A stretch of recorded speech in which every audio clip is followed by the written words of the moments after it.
And we are back on the Underdog Jets podcast with Wayne Chrebet. After a super wild card weekend, which felt a little strange to me, two games on Monday. They moved the Bills Steelers game from Sunday to Monday. I understand why they did. Would have been fun to watch it in that snowstorm with the wind. But hey, we got the Chiefs Dolphins Saturday night and crazy weekend. Wayno, did you catch all the action? Yeah, I watched as much as I could. I was actually curious to see how Buffalo would manage that. I didn't see the crowd. Were they actually sitting on snow, the fans? Because I know they couldn't get all that snow out of there. I don't know if they were sitting on the snow or the snow was on the ground, but you saw snowballs and snow mist in the air every freaking time Yeah, something happened. And there was even one play. Was it Deontay Johnson or Pickett in the end zone? And you saw a snowball get thrown in the direction of the football uh, yeah, of the Steelers quarterback. Didn't hit it, but yeah, there was snow everywhere. yeah. This is why fans out there. This is why you need to get home field playoff games or a bye. Pointing towards Miami going out to KC, negative wind chill. I played in that I think twice. One in Chicago in January and once at New England, and it's not fun, man. And what was the final thing on Mahomes' helmet breaking? What did they say about Oh, that? I didn't really hear much, but it's interesting because that's one of the newer model helmets. Back in the day when you played, there was Riddell and Schutz. Yeah, Riddell and Schutz were the only two basically, and that style that Mahomes wears is Visas. I think it's called VCIS or something along that line. VCIS, I think, and it's okay. like a quarterback type helmet where it's supposed to be more protective. Yet it freaking broke. It's the first time I've ever seen it.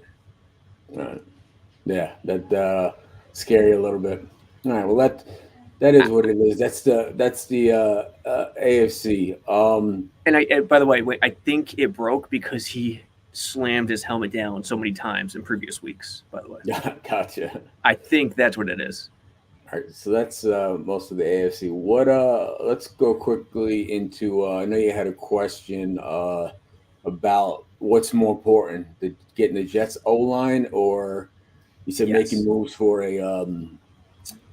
a big time receiver to go across from Garrett. You yes, could. I'm taking a receiver angle. What is your thoughts on that?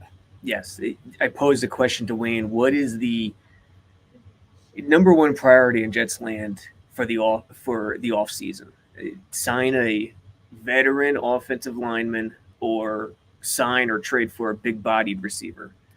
Wayne's going receiver, which I get completely. I mean, Garrett Wilson really should be operating out of the slot as much as he can. So let me ask you this: Higgins, here's who's out there. Evans is out there. We saw him last night. I don't know if Tampa's going to let him go. Higgins is going to be a free agent. Higgins will be most likely somewhere else rather than Cincy. They can't Yeah, afford him. And then you got Michael Pittman from Indy too. Who would you rather have, Higgins, Evans, or Pittman? gotcha. Dakota put Devontae Higgins, Devontae Odell. too. Yeah, throw Devontae No, in there too.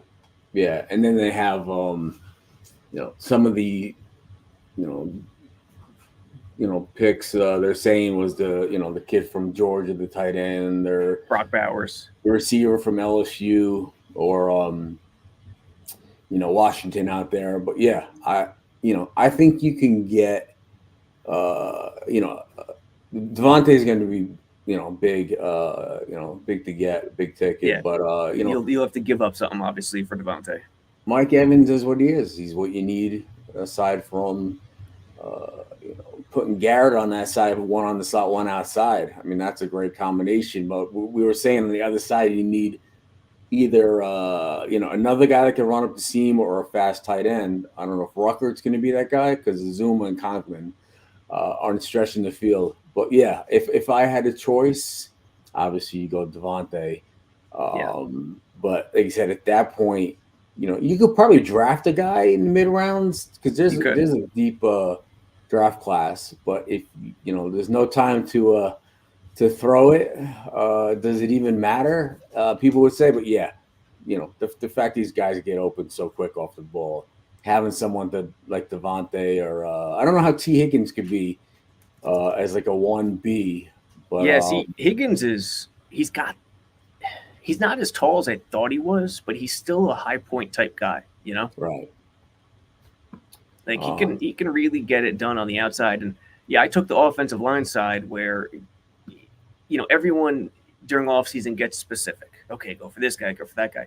Number one, folks, it never gets that specific with the front office because you got to attract these guys. They got to want to choose you as well.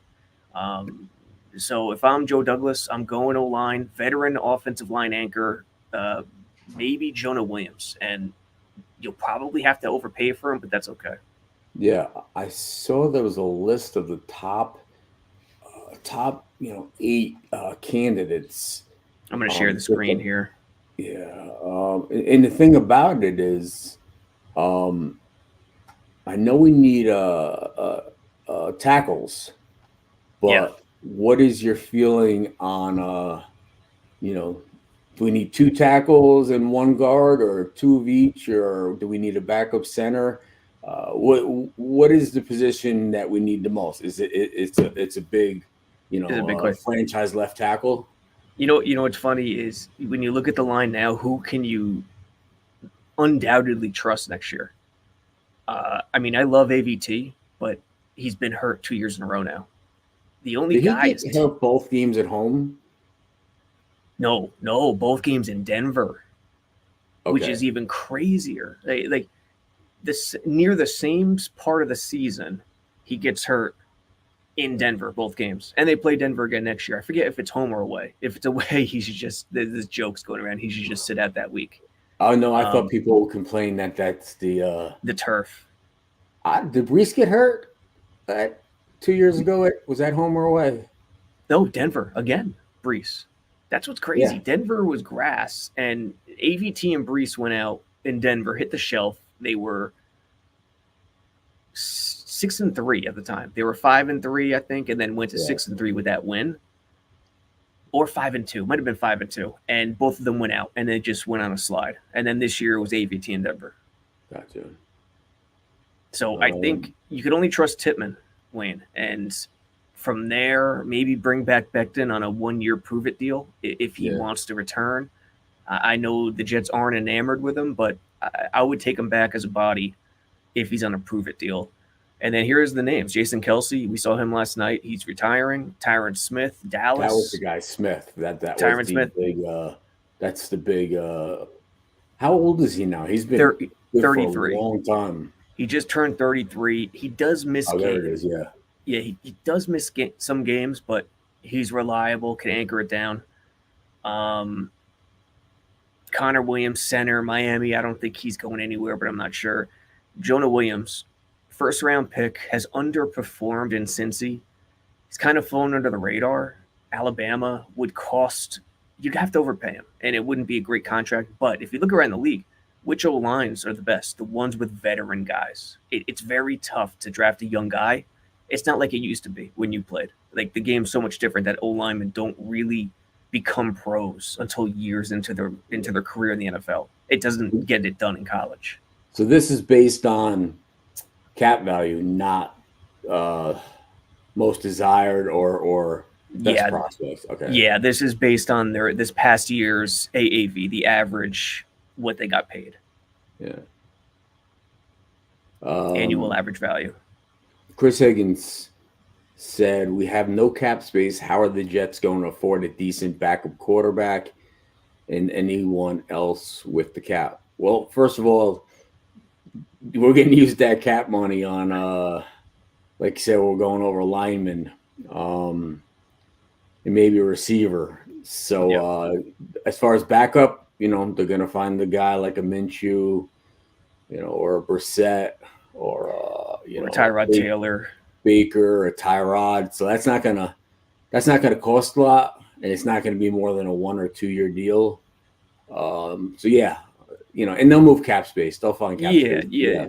When you go to one of these sites like Spot Track or Over the Cap, shout out to Over the Cap, they're great. Don't look at that cap space. They're going to have over $50 million in cap space. Yeah. I guarantee it, because of the cuts that can be made. For example, Lake and Tomlinson, they'll save over 10 million right away if they cut him. I mean, there's dead money there, but they'll save money.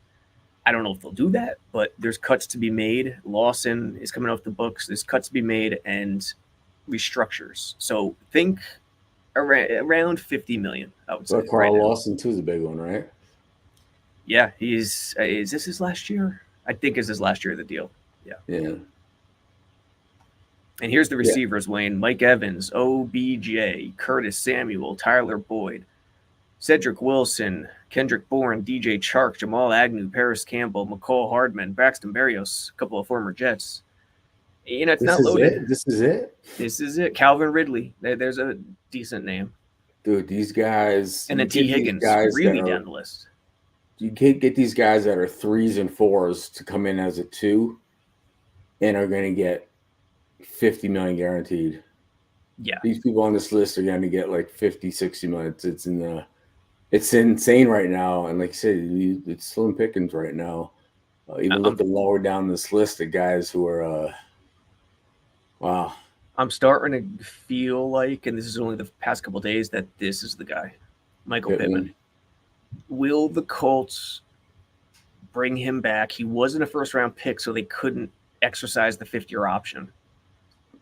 He's been banged up a bit, but not too crazy, and he's that big-bodied guy. That would be perfect with Garrett.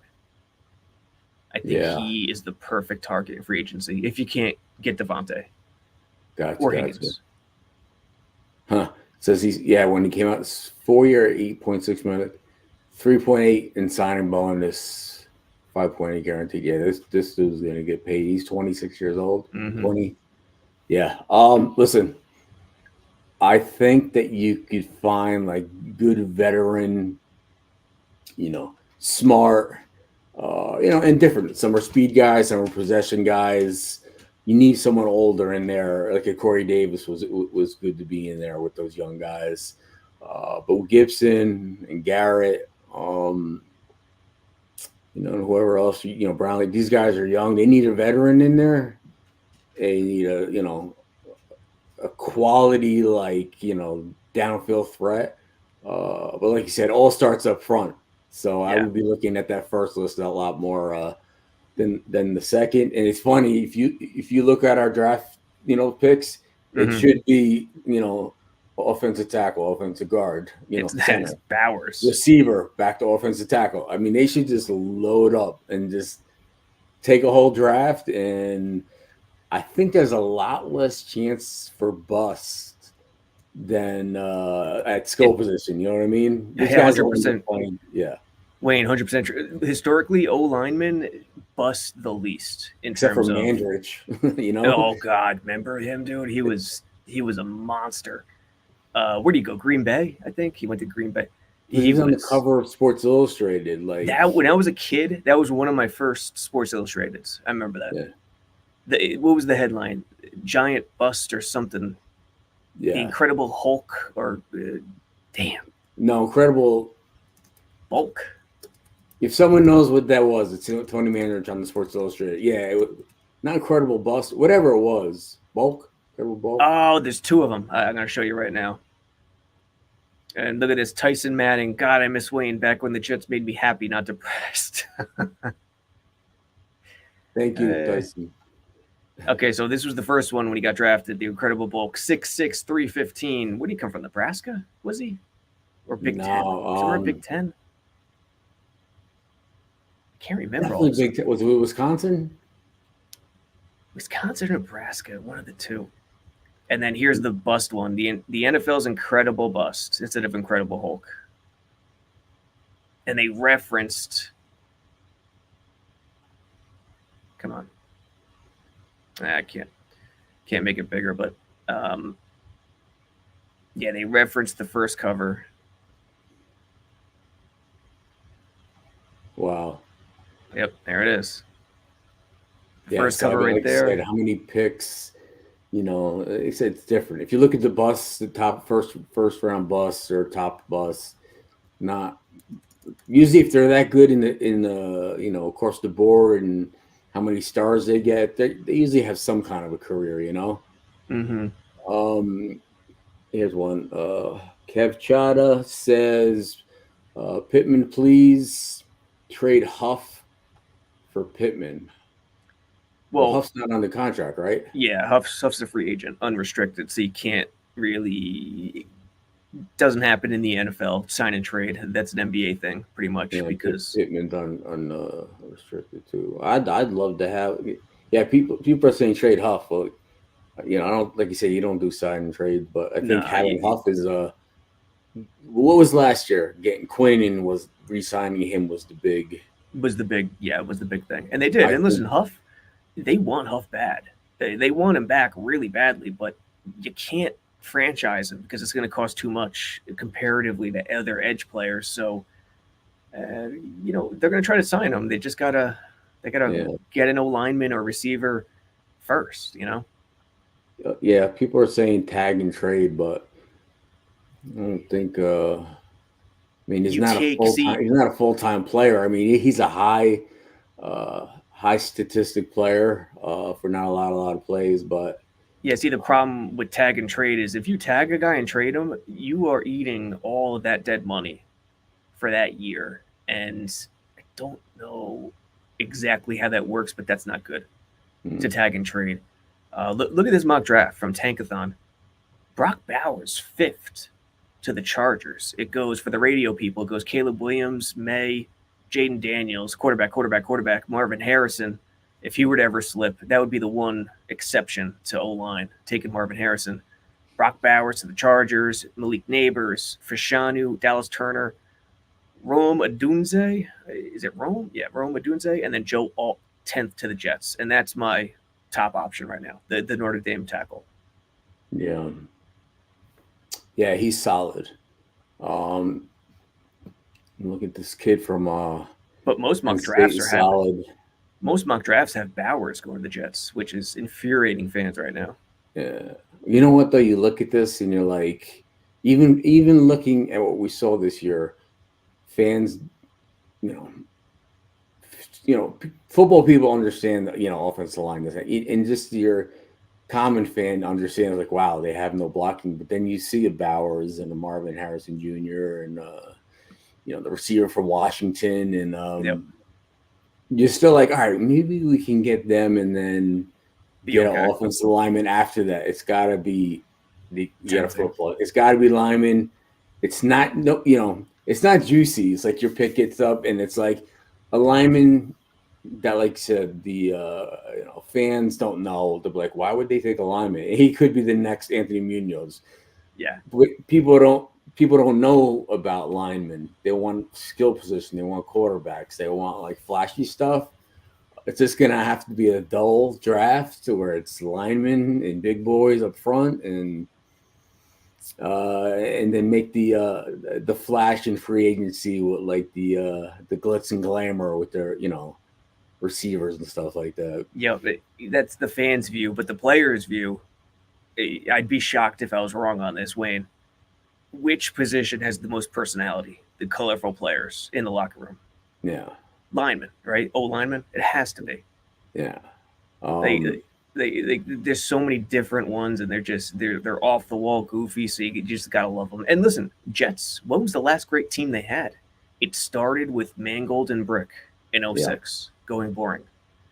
that's how our team was. I'm watching a lot of replays on YouTube. Mawai, But yeah, so Mawai yeah, and Fabini. Mawai.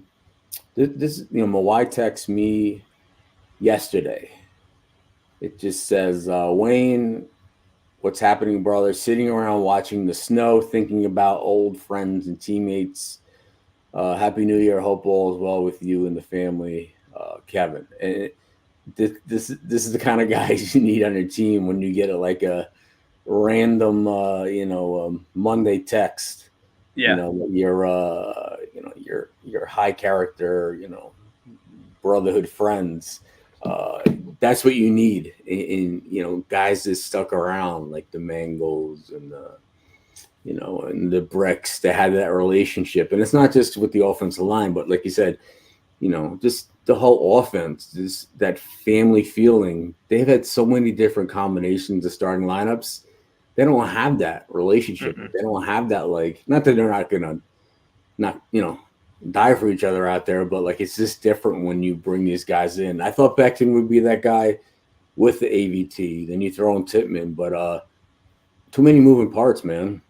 And listen, it wasn't that bad when AVT was still there. Like he has that. It's just, can you trust him after being hurt now?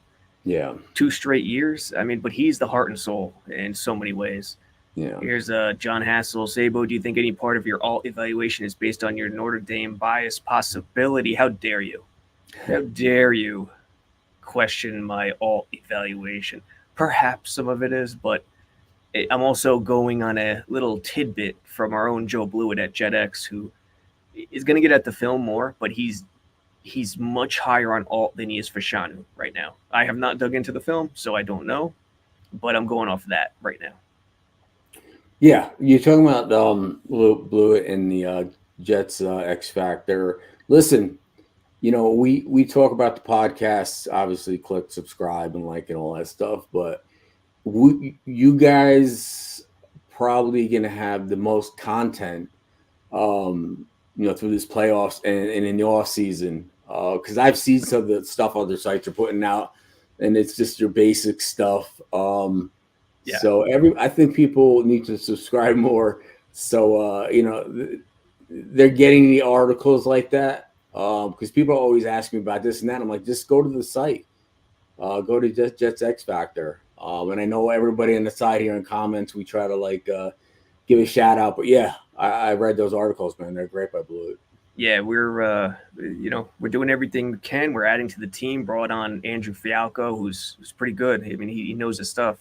I saw Rivka in the comments. She's an editor, outstanding writer. I know she's listening right now, and really good things coming up. But the offseason simulator is going to come out soon.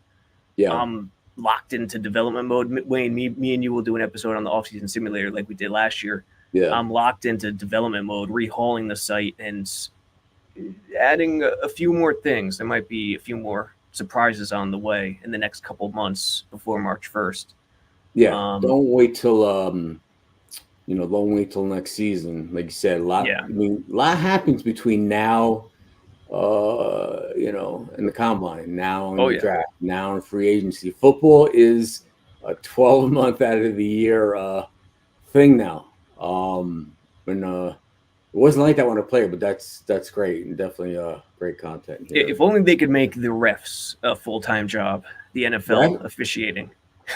Listen, I could talk about this like even back when I played. It's so much worse now because everything's on social media and everything. And the reviews. The camera angles are different now too, but man, they have way too much control over the outcome of the game. And even in other sports too, home plate umpires and basketball. NBA, the end of game takes 2 hours. Yeah. Let me ask you this. Would you get rid of the replay system and go back to the old days if you had the chance? Because I think the replay system is really what screws up these refs, like in a major way. Yeah. I just think, what is it? Whatever whistle, but the play was called down, but it wasn't done. Whatever. If they blew the whistle before, and it was a fumble, and they didn't even let Fryermuth.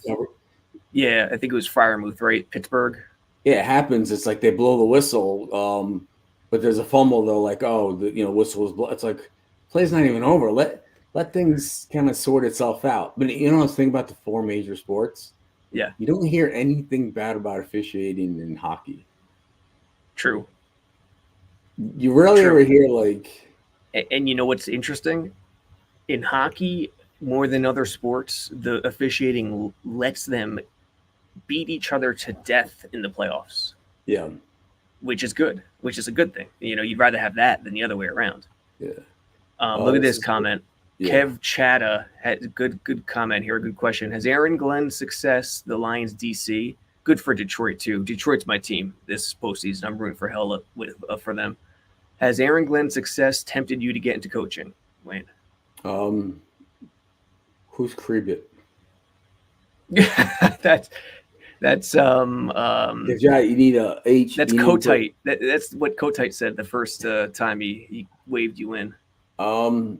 You know what? Looking at Aaron out there, he's looking gray, man. He's all gray in the beard and hair.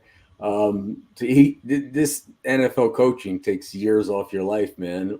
Yeah. No, was never my desire to coach. If anything, I was more of a management scout kind of guy. I felt, evaluating guys. Aaron's worked himself up through the ranks. Certainly should have had a head coaching job by now. I felt coming from the Texans, but what he's doing now there, he whatever he gets, he deserves. He was a great player whose name isn't brought up enough. Great teammate, great guy. And he was the barometer. He was the where I wanted to be. Like I wanted to go against him and see where I measured up. He was a measuring stick. He made me better. I think I made him better when we played. Definitely big reason for early success for me. But no, to answer your question, I coach my kids' 12-year-old rec basketball team, and that's the highest level I will get. You get parents screaming at you from the. No, listen, we're 4-0. Usually games are like 25-10, 16-8. Yeah, we put up 50 and 60 the last couple games. They're kind of yelling at me. I'm like, I take out Griffin. I'm just like, this kind of like, he's like, why are you taking me out? I'm like, because it doesn't look as bad. Yeah. If I take my own kid out. Nah, it's 5th and 6th graders. And like, if you get 3 kids that know how to like at least dribble and shoot, you're good. And I just happen to get him and his friends together. So, but the whole point is, yeah, that's my coaching expertise, and I'll stick with that. Yeah, my dad used to coach me in rec basketball, and he wouldn't start me when it was ridiculous. Yeah. And I would, he's like, "Oh yeah, I can't start yet. I'll be accused of nepotism. I can't." Yeah, so he'd crush me. Yeah. All right, let's look at some of these quotes, these comments. Oh, Albert White, thank you. Inadvertent whistle. That's what I was trying to say. Yes. Here's one. Get your final questions in. We got a couple more minutes left. A Dunze or this is not going to be for me because I mean I know the Washington receiver Dunze, Fuaga at 10 or trade down to recoup a second round pick. I'll tell you what, the trade down is something that's not being talked about enough right now. I think that is a real good possibility that they trade down. I haven't even thought about that. That's why I asked you last week. What's after the all and the kid from Penn State? I think Oregon State. You got J.C. Latham. The next level. You got J.C. Latham from Alabama, tackle, bigger kid. And then that Fuaga kid receiver, who I'm not too familiar with. I got to be honest. I got a Oregon State, I believe. Yeah, I can't pronounce his first name either. Talihisi Fuaga. So, there really is a drop off there, and they don't have a second round pick because of the Rodgers trade. So I think trading down could be the ticket if all or Fashanu ain't there and they don't like any options. Cole said they should hire me a wide receiver coach. Yeah, someone's like, hire me as the receiver coach. Hire Chad as the quarterback coach, like Vinny as the head coach. I mean, Aaron as defense coordinator. Mawai or Mangold, and imagine if they just brought back the best of one of the guys at the position, and brought us in there. How would we do? That would be interesting. We wouldn't want to do the whole middle of the night like breaking down film, but if you let us coach on game day and a little bit in training camp, it would be pretty interesting. Yeah. Dakota, we didn't talk about CJ Stroud. Oh, it's okay. Yeah. So when we wrap it up, I'm going to ask for your Super Bowl picks when we wrap it up. I picked Buffalo over Detroit in the Super Bowl. We'll see what happens there, but CJ Stroud and Jordan Love too, to a degree. People get confused because stats are crazy these days compared to back in the day. 20 different quarterbacks can have great stats in a season, but that's just the way the game is. There's a lot of yards, a lot of scoring. But guys like Stroud, you see it. He handles the pressure. He knows where to go. It's natural. It just flows. The kid is just ridiculously good. Yeah. Yeah. Interesting. Yes, the way the schemes though, I like how everything plays off each other with the motions and the throwbacks. Mm-hmm. Who said something here? And they're missing Tank Dell too, which is crazy. Rivka. I don't know who said it. Is it possible that the first 10 picks in the draft are offense players? There really isn't that classic edge guy in this or shutdown corner. Whoever made that comment, that's interesting. If that was Rivka, that's one of our JetX editors, so I wouldn't be surprised if it was her. Yeah. It definitely seems that way right now. I mean, that Tankathon mock draft that I spouted off, it's got quarterbacks, receivers. Dallas Turner, Alabama, is probably the first defender that's going off the board right now. But even after him, it's Latu at UCLA, the next edge. So there's only 2 guys in the top 12 on this mock draft. It's few and far between for sure. And no cornerbacks. Kool-Aid McKinstry, is he the top cornerback right now? How about that name, Kool-Aid McKinstry? No. Do you ever look at the top 10 names and like this one guy's name is The Realist? The Realist? Get out of here. Dude, there's some cool names. And like not nicknames, like they're given. They're real names, yeah. Hey, the Knicks got a good one for the all name. OG Anunoby. Trading away Barrett and Quickly. OG. Those are hell of initials for the first name. Rangers are up 2-1. I see your Rangers better back there. God, I forgot about it. Completely forgot about it. Son of a bitch. Yeah. So I will say good. So picks for this week. Who's playing this week? Let me look real quick. Let me share the screen real quick. And by the way, do you like the new format where there's an extra team in the playoffs now, where there's 7 teams each conference, or did you like it when it was 6? It's just like baseball. It's like all that for like a 1-game playoff. It's like that with college football. Do you get like buys and like more teams? I don't know. They make it more interesting. Totally different topic. Did you see this thing they're talking about? You to get certain honors in the NBA, you have to play a certain amount of games. Is that something I read today? I've heard about it, and yeah, it makes sense. They have to do that. Yeah. So to answer your question, yeah, this is interesting playoffs. Nice to see Houston and a Detroit win.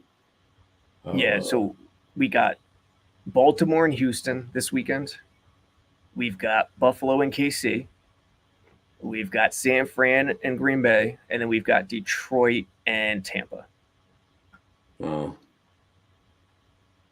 I got to stick with my original: Buffalo and Baltimore in the championship game, and then Detroit and San Fran in the championship game. That's pretty solid. That's it. But can't you see Green Bay scaring San Fran a little bit though? I could see Detroit or Green Bay scaring. Yeah. San Fran. And Buffalo, they're banged up. Losing that linebacker hurts, but I mean, to me, it does feel like it's their time. Like they got hot at the right time. Yeah, we'll see. Like I said, I'm rooting for the teams that haven't been there in a while. Yeah, Detroit and Cleveland would have been beautiful, but I'll take Houston to Detroit. All right, sounds good to me. All right, and hey, go to jetsxfactor.com. Use discount code 80. Like I said, a lot of goodies coming out. I haven't slept for 2 weeks doing all this good stuff, slaving for everybody, but it's gonna be all worth it. Offseason simulator coming out soon. We'll announce it on Twitter, on YouTube, through the site, through the app. Wayno, take us away. Yeah, like I said, good show. We're right at 34 minutes. We went long. Wow, went quick. Great comments. as usual. And you could leave comments, on the podcast too, that we can get to during the week in some of the content or the next live show we do. Yep, absolutely. Rate and review us on iTunes, and hey, send a message on a comment on YouTube or even through the site. Any way you want to get in touch with us, go for it. Thanks. All right, take care.